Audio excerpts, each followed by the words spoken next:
Hey guys, welcome back to Model Trains and Such. Tonight I thought I'd just talk to you about this little thing.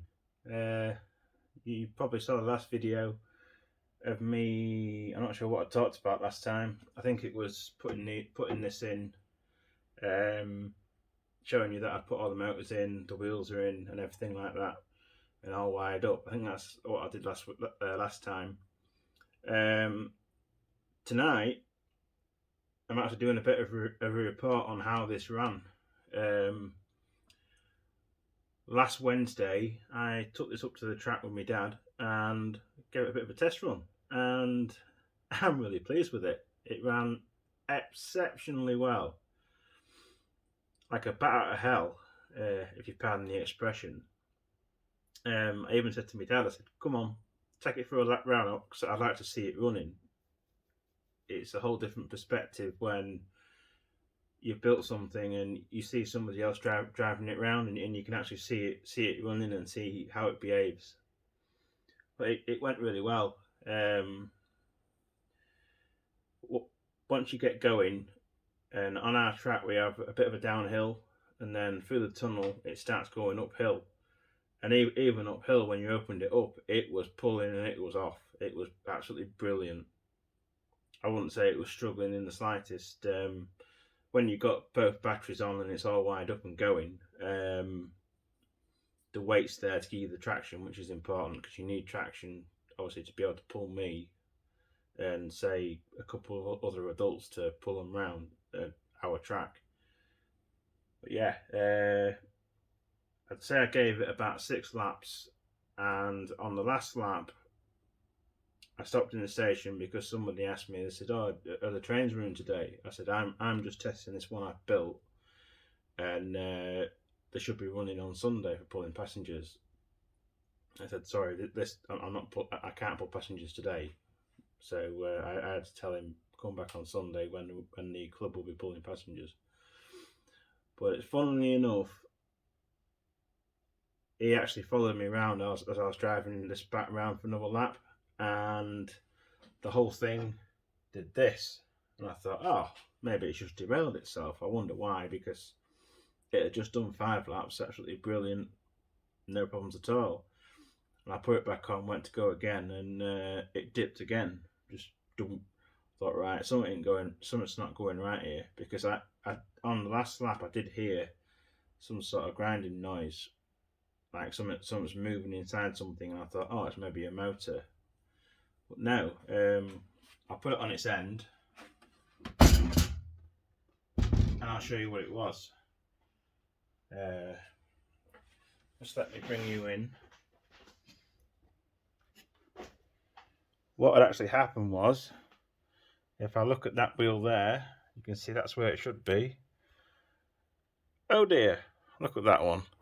So that one decided to move that way. Now what I think it was, let's flip you around. There we go.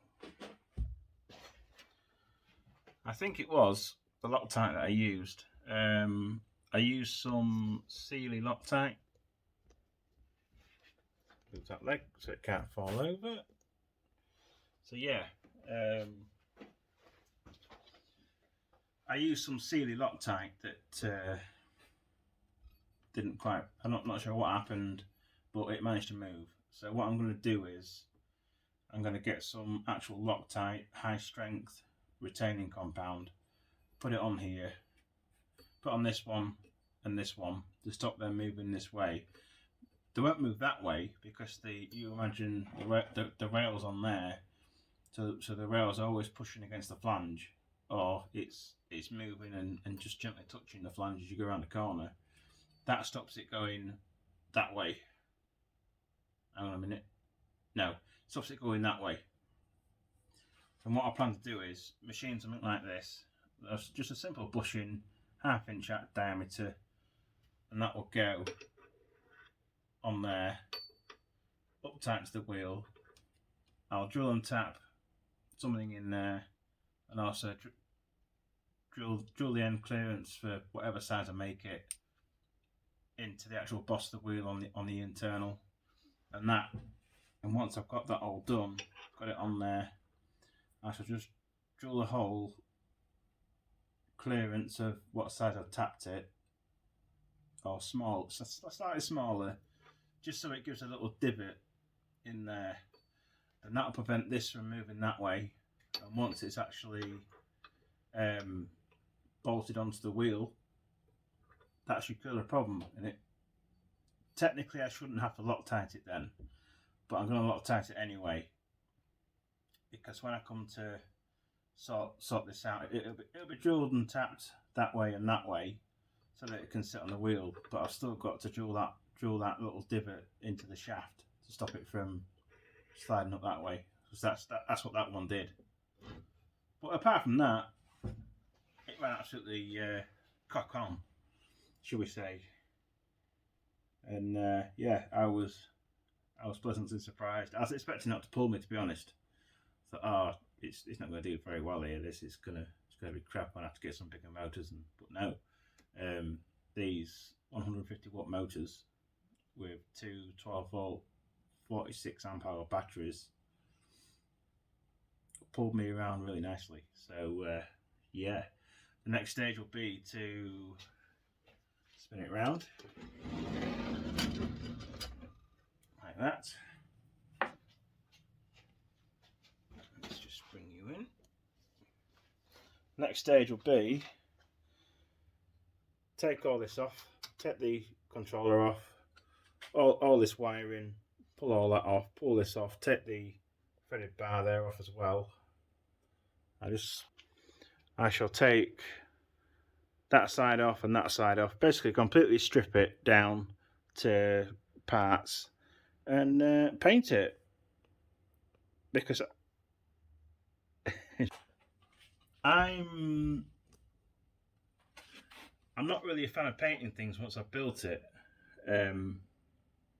but because I've got to strip it down, I may as well paint it and make it look half decent. So that's what I plan to do. Take all the electrics off, basically strip it down to individual parts, and paint it up. So yeah, that is the plan. I should probably have to do a few drawings of what goes where, but a lot of it's sort of self-explanatory. It's all in here. I've not really written anything down about this, so if someone was to come to me and say, "Oh, can you do some drawings on how you built this?" it would be a case of, well, not really, because it's all in here. so yeah, that's how far we've got. Once it's stripped down, I suppose I'll do a video of it all painted, or I might even do a video on of me.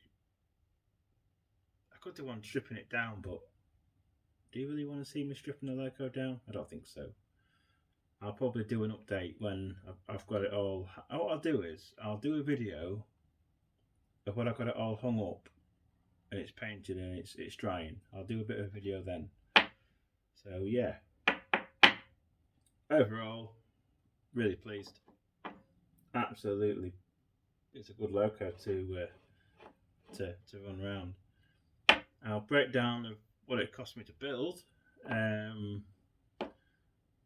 The main chassis, I bought that from MaxiTrack. They had something on there on second hand.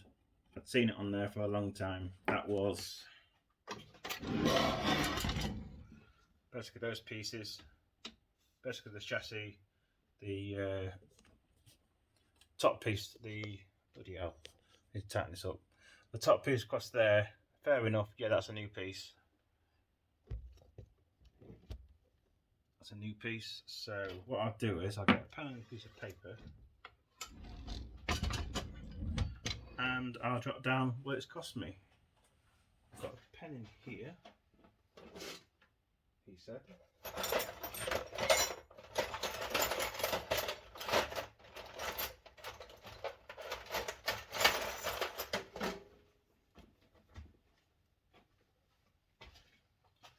I'm not going to include postage on things because obviously you've got to pay postage on everything. So the chassis to start off with was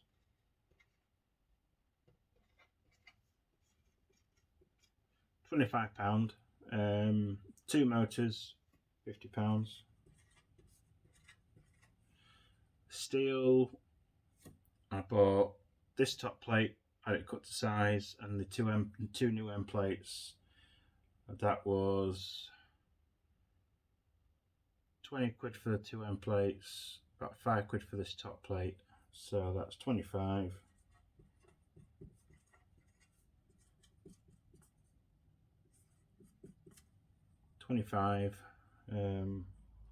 So main chassis to start with, 25, motors 50, steel that I had to buy, about, what's that, 25 quid I put there, 25, PWM, I think about £14, 14 quid, wiring, I'd say 20 quid, I think. Threaded bar, £5. No, I think it was about £4. Right it all on the bench, I'll be able to see it. So, are we still filming? Yes. So we've got 25, 50, another 25. We've got £4. Threaded bar, yeah, so chassis start with 25, motors 50, 25 for the steel that I needed to build a top plate and then build the new end plates. £4 for the threaded bar to hold the motors down. The piece across the top that holds the motors, the actual piece of aluminium I've got, that was already in stock, that I had already. So exhaust clamps that hold the motors on, they were, should we say, 4 quid, no, we'll say £2 because they're about 50p each. So £2. The batteries, I already had those for the other one, but I won't cost them into this. I'd say they're about, I got those 2 batteries for £50 each, which is quite a good price really, because you can buy them for about £100 each. So what we've got, 50, 75, 100, 102, call it £110.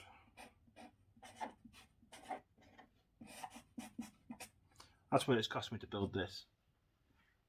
£110, which I don't think is bad at all really. To say I built it myself, and parts that you have to buy, you've got to buy steel and you've got to buy the components to run it. Everything else is just my labour and my free time, just to build something that will pull me around the track really. So yeah, so far what I spent on this is about £110. I know the battery casing that I've built as well, that was just wood that I had here kicking about, and also the plastic top that I had kicking about, nuts that I costed in with the threaded bar. So yeah, about £110. I'm quite pleased with that. I know it's not a loco built by Maxitrack, because their stuff's really good. Obviously they're a commercial company and their stuff's got to be top notch because people buy it. Obviously, the world of health and safety is mind blown at the minute. So yeah, overall, absolutely brilliant. Oh, I forgot, nuts and bolts. I'm gonna call that about, what, 10 quid. So actually, I lied to you, it was about 120 quid to build this. Paint wise, shall we say, well, I'll add another 20 to that, so that'll be about 140 quid to have the bottom half all done, painted. 140 quid, which for someone building a loco, that's pretty good. Yeah. So yeah, £140 to build this, which I'm quite pleased with.